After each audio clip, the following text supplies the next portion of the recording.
What's going on, guys? Product Probe Quick Reviews back at you with another knife review, and today we're doing the ERA003 by Elk Ridge.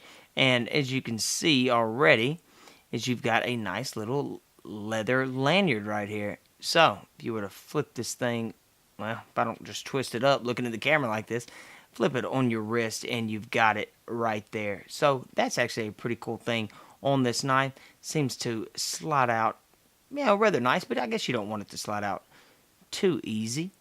But let's go ahead and get into this knife. So let's flip this bad boy over. Nice looking knife. You know, it is a thicker knife, larger knife.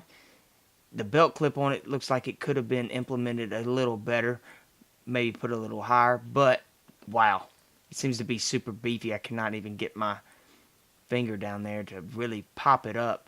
But right up here you have a large trigger. Stainless steel bolster right now. That's aluminum bolster right there. Nice wooden handle. And then your thumb groove. What am I talking about? I mean, you do have thumb grooves up there, but that's your trigger. So let's see what this thing looks like. Pow! Throws that big blade up. And that's what it looks like, guys.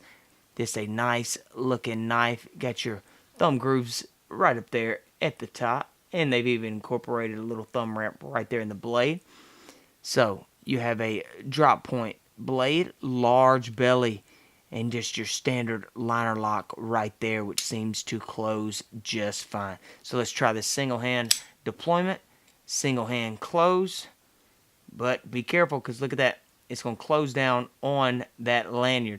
So bam, boom, bam, and you're done. Guys, if you want to see a more in-depth review of this knife, be sure to go check us out on our other channel, Product Probes. And I hope the review helped, and I will see y'all in the next one.